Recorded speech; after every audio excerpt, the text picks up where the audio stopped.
Hello, and welcome to our Ripon Printers quarterly user group meeting held on September 12th. I'd like to go through some different features in InDesign and kind of cover with you tables, grep, scripts, building brochures, and then talk about PDF export settings that we recently changed, along with what I think is a really fantastic cloud-based backup program called Backblaze. Okay, let's get started. The first thing I want to talk to you about is importing data into tables. I have a document here that I want to add 4 tables to the bottom of these graphics. So I'm going to go down to a blank page, and I'm going to go under File, and I'm going to say Place. And I just want to bring in an Excel spreadsheet that I created. And I'm going to place it on my page. And I'm going to go ahead and delete this very top row, and then I'm going to go ahead and format this. The next thing I want to do is take and create a table header. So I'm going to convert this row to a header, and then I'm going to change the column width, and I'm going to change how it's aligned. So I'm going to center it, and then I want to change the font. So I'm going to select everything in the table and I'll make it a different font. And then what I want to do is get rid of all those lines that separate each row and column. So I'm going to go here to my little table proxy, and I'm just going to go ahead and make this 0. And I didn't have the center one selected, so I'm going to go back and make that 0 as well. Okay, now I want to take this header and I want to just change the color of the fill and the stroke. So I'm going to use a little arrow to reverse the stroke and make it to fill. And then I'm going to select the T icon and color my text white. And let me deselect and see how that's looking. Okay. Now what I want to do is, because I have 4 separate graphics up above, I want to create 4 separate tables from this data. So I can do that by just decreasing the height of this text frame that the table sits in.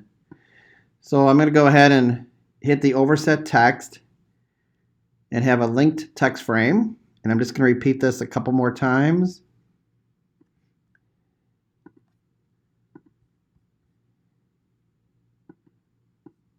And we're almost there. Now here's the great thing about this. Because I have linked text frames, whenever I change a column width or anything else in this first table, all of the other ones will fall into line. Let me show you what I mean. I'm going to take these 4 tables and I'm going to move them up to the top of my document here. And I'm just going to place them right here on the page. And I want to position the very first table. So I'm going to drag it down and go around this area here. And then let me zoom in just a little bit so we can look at this closer. And I want to adjust the column width so then that way it would fit within that frame. So I'm going to come over here and I'm just going to start making some adjustments to the column width and get this table to fit a little better. Now, that's looking pretty good. So the nice thing is, when I go back, let me zoom out, and I look at my additional tables up here, they're already adjusted because they're all linked. So I can take this second table and I can move it into position. And then I'm going to take the third table and move that into position. And finally the fourth table and move that in. Just adjust it, something like that. Okay. Now, again, because they're all linked, if I would go back and change anything in here, I notice a typo, for example, or I want to change a column width or anything else, all 4 tables get updated automatically at the same time. So that's one of the big advantages to linking your tables in a case like this. Also, we can create a table style. So if we have additional tables we're bringing in and we want them to look similar, we're create a table style. So let me show you a really cool plugin for InDesign from Woodwing called Smart Styles. I'm going to go under File, and I'm going to say New Smart Style Library. I'm going to save this to my desktop and replace the one that I had. And all I have to do once I have a table formatted is drag it into the Smart Style panel. It creates a Smart Style for me. So how does that work? Well, let me come down and say I'm bringing in that same Excel data again. So let me go File, Place, and I bring in my data. And I'm just going to delete this very first row here. And now what I want to do is just drag that table, Smart Style, over here to my table, and it will format it. See how it adjusted the column width? It put in the reversed out type in the top in that header, and it's really powerful in what it remembers. You can tell it, what you want to format. There's a lot of different options, and I think it's something I would recommend that you check it out. So I'm going to go ahead and close this out. Won't save any changes. And the next thing I want to look at is grep. So let me show you this example here. There's a catalog that has part numbers in it that appear on multiple pages. And what this customer was wanting to know, is there any way that I could have just the very first time the part number appeared on a page without it listing in my index every single page that part number appeared on? So we can do that using grep. So I'm going to scroll over to the right, and I just got a little sample here of how it looked initially with all these multiple page numbers. This is kind of the before, if you will, on the left, and then this is the result on the right. So how do you do that without manually deleting all the additional page numbers? Well, let me go to my Find Change dialog box after I select these rows with the part numbers in them. And I'm going to go under Edit, Find Change, and in here I wrote a little grep statement. This says look for any digit, and maybe I should zoom in just a little bit here. So this says look for any digit that may appear one or more times, that may be followed by a comma and additional characters. Change it to the first set you found. So let me run through it. It'll be easier to explain that way. Zoom back out. I chose search my selection, so it doesn't search the entire catalog, just the index. And I'm going to say change all. 7 instances replaced. Now, when I hit done, I can see that they match. Again, the one on the right was just to verify that it wasn't changing any part numbers or anything else. The last thing you want to do is have your grep statement affect parts of your document that you didn't intend it to adjust. If I go down a little bit in this document, I have a screenshot, and let me zoom out so we can see this better. And let me close the Smart Style. In my screenshot here, it explains, what that dialog box is actually doing. Again, it's searching for any digit. It's repeating one or more times. There may be a comma. There may be another character. And that's why the repeat 0 or more times is indicated. Because it's saying there might not be. It might just appear on one page and then you're fine. Don't change it. And then, again, the dollar symbol in the parentheses means, it's the first thing it found. So I just wanted to introduce another use for grep. This is through the Find Change dialog box. You can also find grep in your paragraph styles dialog box. And it's just a really powerful tool. And if you have anything you're doing repetitive over and over, don't hesitate to ask, is there a way I could do this a little quicker, maybe using grep? So that's a quick look at one example of how you could use grep when designing your catalog. Okay, I'm going to close this out. I'm not going to save the changes. And the next thing I want to talk about is scripts. Scripts are really powerful. You can find a lot of free scripts online. You can go to InDesign Secrets and search there, or just do a Google search. here's a table with a list of names that are not in alphabetical order. I want to sort this table by last name alphabetically. So I select everything in the table, and I go under Window, and under Utilities, I'm going to open up my Scripts panel. In there, I have a script called Table Sort. When I double click, it says, what column do you want to sort on? Well, I'm going to sort by last name, which is the second column in this table. And now I have an alphabetical sorting by last name.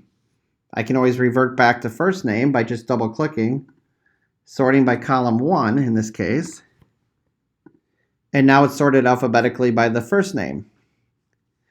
Once I find these different JavaScripts, how do I load them? Where do they sit on my computer? Well, the really nice feature with this panel is if I choose Reveal in Finder or Reveal in Explorer, I can go ahead and I can see where they sit on my hard drive without having to dig through all the folders. Here's the path that I don't even have to know exactly where they sit to be able to add scripts to this folder.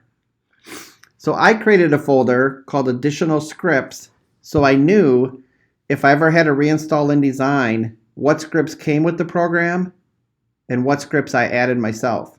So just a little tip, you can do the same thing.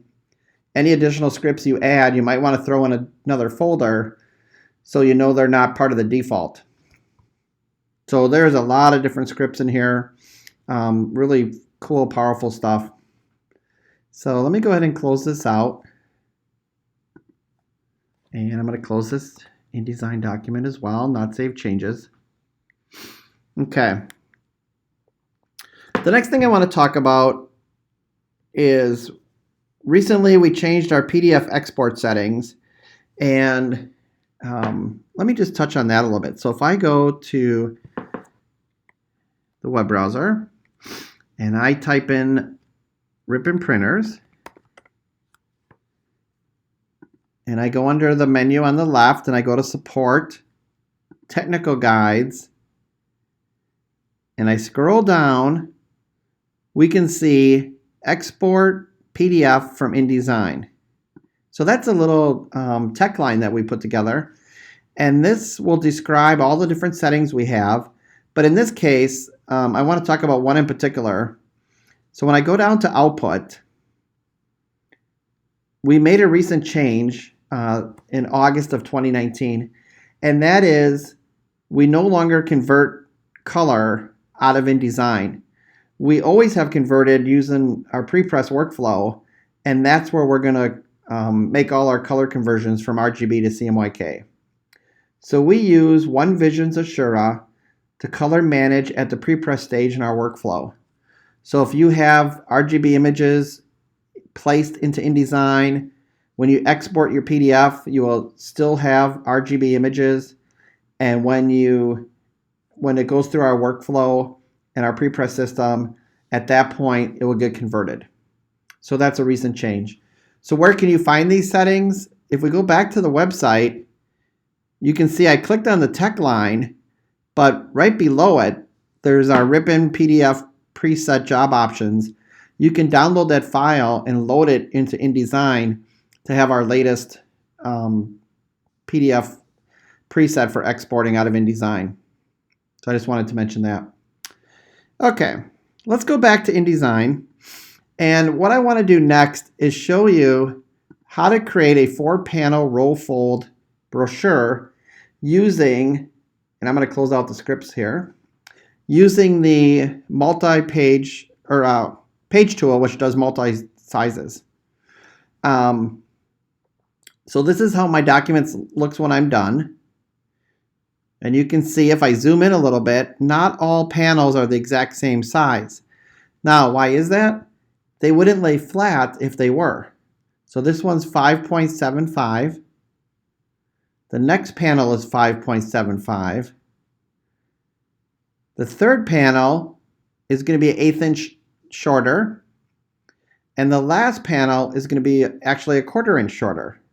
So how do you set that up without having to draw a bunch of different guides in and position those in the right order?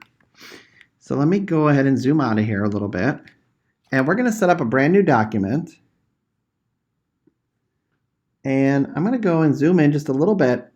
I want to make this 5.75 and my height 10.75. And I want 4 pages, non-facing. I'm going to come and adjust my margins. We know that the minimum margin is 0.25. And for bleed, we want 0.25 as well. And if we don't know that, we do now. Okay, I'm going to say okay. And I have my 4 pages. And if I go to my pages panel, you can see those. Now, I'm going to go under Allow Document Pages to Shuffle. And by selecting it, I'm really deselecting it to turn it off. Whoops, I did the wrong one. Okay. Now I'm going to go ahead and take and just move that page next to each other. So I get a 4-page spread to start my row fold. Now, we said earlier, not all page panels were the exact same width. So how do I change them? The first one that varies is my 3rd panel over. So I can come over here and I can just say minus 0.125, which is 1/8. And then I can come to my 4th panel using my page tool. And in here, we want to minus a 1/2 inch. I'm sorry, a 1/4 inch. Okay. So it's going to be 5.5 inches. But now these panels do not line up exactly. So what I can do is I can select them all with my page tool. And then I can say distribute the spacing with 0 in between. So let me click that. And now they're all touching and they line up perfect. The next thing I want to do is just kind of keep track of the pages, because when I duplicate this spread, I want to be able to adjust it and move the pages around. So I'm going to go, this is page 1, and make that bigger. Command Shift greater than, or Windows Shift greater than, and then just center that. Now, holding down my Option or Alt key, I'm going to drag and make a copy, and another copy, and a 4th copy. Okay, move that over a little bit. This will be page 4, 3, 2. Now what I want to do is, with all those pages selected, come over to my Pages panel and duplicate the spread. So now I have 2 spreads that are exact same, but I need the pages to be just the opposite. So if this spread is 1, 2, 3, 4, the one below it's going to be 4, 3, 2, 1. So how do I do that? I just come over, and on the very last page, page 4 here, I'm just going to move that to the left and now make that the first page, and just continue the process. Page 3 gets slid over and page 2 gets slid over. So now I have 4, 3, 2, 1. And up here I have 1, 2, 3, 4. Let me close the Pages panel and we can see that. Now if you ever want to verify what the width is, you use your page tool, and we're going to click on the different panel sizes. So here's page 1, 5.75, page 2, 5.75, page 3, 5.625, and page 4, 5.5. So, and I can do that again down here. But I think that's a really nice way to do it, because all my guides are in place, my panel sizes are correct. The only thing I want to keep in mind is when I export this as a PDF, I'm going to pick a preset. I'm going to use Rippons here. The big change I would have, or say row fold. Whoops. And I'm going to save it to my desktop. And I'm going to replace it from one I did earlier. And instead of pages being selected, which is normally what you would want, we're going to choose spreads. So we're going to get 2 4-page spreads. So I'm going to say, okay. And when it opens it up in Acrobat, you can see the fold marks are automatically put in there by Adobe in Adobe InDesign. So when it opens up in Acrobat, you can see those. The only thing I'd recommend doing different, I left them in here so we could see it, but you would obviously not want those page numbers showing up. So you can put those on a separate layer and say do not print, or just delete them altogether, your choice. Okay, so that's, in my opinion, a really nice way to do a roll fold brochure. Some people use it for perfect bound covers. They have 3 pages initially, and they adjust that middle page, which is your spine. So that way when the stock changes or the page count changes, they don't have to move a bunch of guides around.